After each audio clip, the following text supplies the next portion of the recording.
ago, in 1989, I went to an acupuncturist who could see astral vision. And he said the problems in my body had to do with gross energy, and he worked with finer energy. So he sent me to a Malaysian Qigong worker. I went to her for 3 months, and she just did laying on of hands kind of work. And in the very last session, she had me lay down, and she put crystals all along my body. And at the time, I always thought that was very hokey, all these people getting crystals, and they didn't really seem to accomplish anything. So I asked her why she would be doing that. And she said that the difference was that when you use the crystals, there are two elements. First of all, you have to raise the frequency in the body high enough for the energy to run. They're little conductors. Right. And the other thing is that you have to be able to see to know what you're doing. So she could see where the energy was, so she knew where to place the crystals. And then after having raised my energy over the 3 months, it was then at a high enough frequency that the energy would start racing around from these little conductors. But if the person couldn't see, and the energy of the body hadn't been raised sufficiently, that wouldn't do anything. They'd just be rocks lying on you. Wow. Can I get her question? I just have one more point. Okay. And there was a relief that you showed several times where there was the figure standing there, and then there was his pillar opposite him. And there was like a little snake-like thing that went between them, but it seemed to be coming from the forehead, which made me think of the silver string, the silver strand, the silver cord. The silver key, yeah, right. Body experiences. Yeah, I'm glad you brought that up, because remember the Anunnaki, when they're looking for the blue stones, the silver axe is associated with it, and the silver axe is the silver key. And now you bring up the silver cord that near-death experiences report. Well, what's the silver cord? It's a string, but a cord is also a chord, right? It's a ketone frequency or vibration, which kind of brings all that back into alignment once again. So thanks for bringing that up. Yes, ma'am. Mine's just really quick. I just finished the Bible Code 2. Oh, right. And the obelisk that he refers to, which he believes is in the Jordan area and that type of thing. Right. I just want to point out, just really follows what you're saying about this top part. Great. I'm glad you brought that up. Just briefly here, I have a gentleman that lives in Smyrna near me, Smyrna, Tennessee, not Smyrna, and he is a Bible code researcher, and he took my Nebuchadnezzar Stargate story and ran it through the Bible code and came up with the words America, Stargate, Nashville, and all kinds of other words that fit with this story. So I'm starting to look at that connection to it, because it's pretty interesting. Yeah, back over here, someone. Let me get someone that hasn't asked a question yet, please. Yes, sir. In the Vatican, there's a large, very large plank bone, which is inside one of those niches that you were describing. Right. So I really like that, because it shows for me that pineal gland or that pine cone or those apples are in the shape. Right. Transformation. Yeah, and again, it's a whole story, and that's why James's research is going to be so valuable when you go and you see something like that, because now you're adding that other dimension to it and seeing how it all kind of just comes together. These gods, the Anunnaki. I mean, you got to have a good breakfast before you start trying to chase them down, because they literally they've got it's kind of like their intelligence level is just so far beyond ours that it's just kind of frustrating, actually. Yeah. I must have missed it. Where did you get the term apples?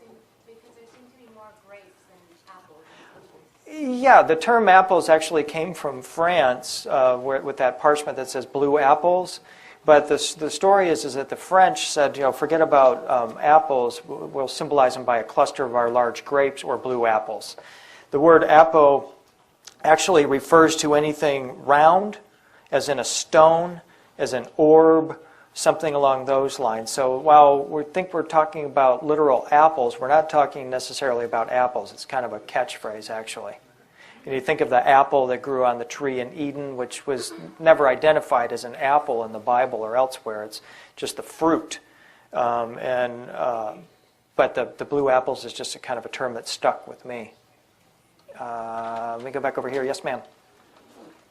In some of your pictures, also on the outside of churches, there's those little flower symbols. And you said flower of light. Yeah. Flower of life. Can you say a couple more sentences about that? The rosettes, were they rosettes? Just the little flower. Oh, the fleur-de-lis. Yeah, that's the flower of light. Yeah, of course, which is, I believe, the fleur-de-lis is essentially a single stem, and it's got the 3 rays that emanate from it. That's not the one. That's not the one. With the round.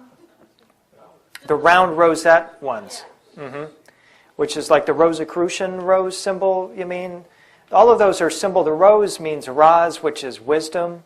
Like the rose bush or burning bush that Moses stepped into is the bush or the star. I believe the Stargate of wisdom. And I can't see that. I'm sorry.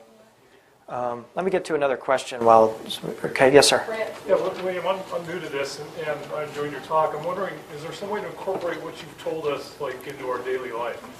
I'm not quite sure how to translate which information you gave us. Yeah, have you ever seen this before? Yes. What is it? Well, it depends on what you want to call it. A series of atoms or a light pen. Yeah, now go incorporate that in your daily life. I mean, we all have a choice. As I'm looking at you and you're looking at me, I can put terror into you, or I can put terra. And that's the primary thing that I can offer to you that you can take back into your life. I mean, as you walk out of here, we always have a choice when we see someone on the street or any situation that we're involved in of whether we have to take that one step back and recognize that all of this is brought to life in our imagination, and we have a choice to create either a world of more terror or a world of terra. And the terra will bring compassion and enlightenment into our world and also bring our reconnection with the stars. Another way is you can walk the labyrinth at Chartres Cathedral with us on our trip to France. You can walk the holy ground of the Languedoc where the Cathars dwelt. We can walk up the hill, which isn't too steep, to Montsegur and bring that back into your being. And it's these kinds of experiences that just really have a tendency to alter your perception. And that's another way. It should bring more compassion into your being and bring awareness that there's a lot more going on in our world. Yeah, Ivy? What about France? Are we going to be seeing and experiencing some of this stuff in France? Yeah, what we're going to do when we go to France is we're going to start out in Paris. We're going to go to Saint Denis. We're going to physically look and see and feel and touch what happened there with Abbot Suger. We'll walk the labyrinth at Chartres Cathedral. Go on down to Rennes-le-Château. Look at the church. Absorb the mysteries there. Drink some wine, and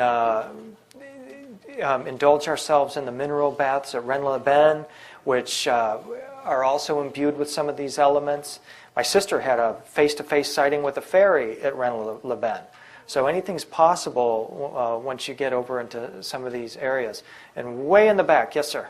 The rose has the highest frequency that there is known in the flower group.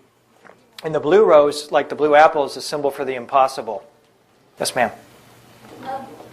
Also, in response to this gentleman in front of me who said connect this to our life, I would like, you talked about this a little bit at the conference a week ago, and I'd like you to tie it into what's going on politically right now with Bush and Blair, blood brothers, desire for Iraq, and with Hussein thinking he's the reincarnation of Nebuchadnezzar. And I'd like you to tie it in because everything you're saying is very connected with what's going on politically right now. Well, that's another 3 hours, but James won't mind if we just take off on that. Just very quickly, Nebuchadnezzar, as she said, Saddam Hussein believes that he's the reincarnated biblical king Nebuchadnezzar. And in the story, Nebuchadnezzar had gone into Jerusalem and looted and leveled the Temple of Solomon and claimed some of its secrets. He gets back to Babylon, and he has constructed a 90-foot tall golden image of the beast. And beside it is what's described as a fiery furnace in the book of Daniel. And what happens is that Nebuchadnezzar had taken captive with him 3 wise men among thousands of captive Jews. and brought them back to Babylon, and he knew that they knew how to make this fiery furnace work. And in the story, they put on their coat, their hat, and their other garments, which I believe is the cloak that the goddess Mary was wearing here with the Shigura helmet. They enter this fiery furnace. They come back out. Not only are they in pristine condition, they're not alone. The Son of God is in tow with them. Now, as I look at that, I interpret this as a Stargate event.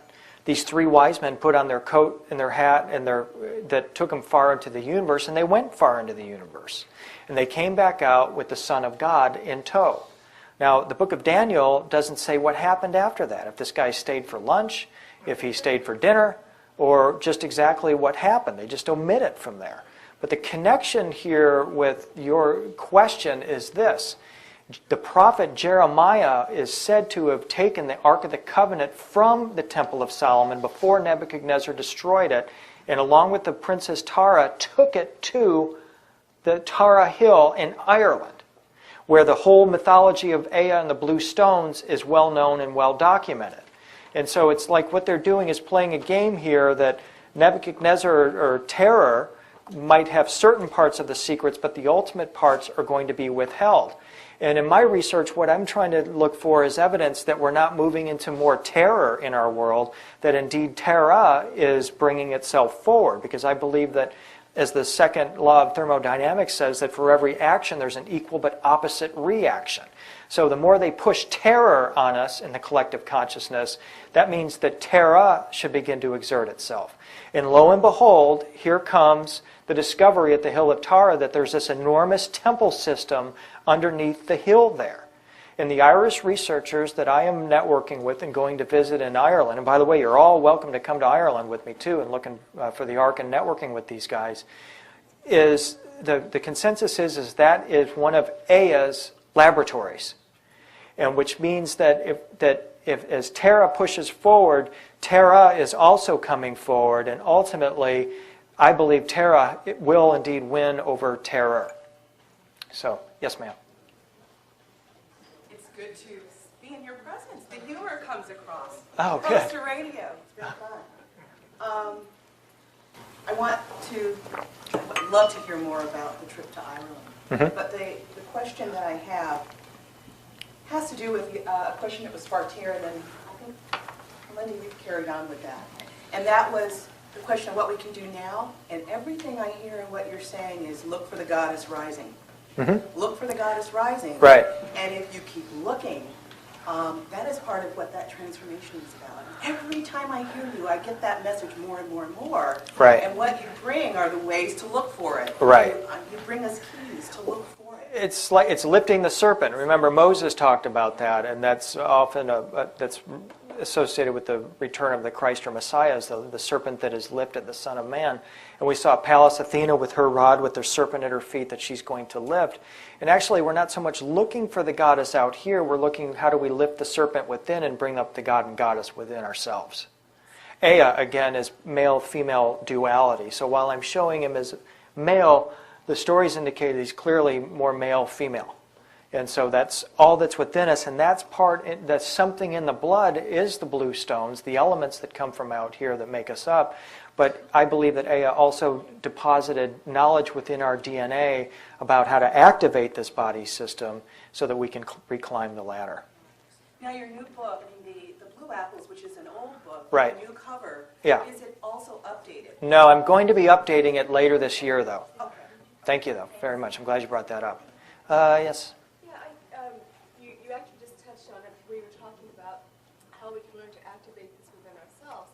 And I think that within the Eastern traditions, like the yogis, that a big part of their focus is about activating that channel within our bodies, where you have a central channel, and you have two channels, one solar and one is lunar. Right. And interspersed, going up the spine through the different yogic practices, the breathing, to start to raise that energy until it actually does get up up to the pineal gland.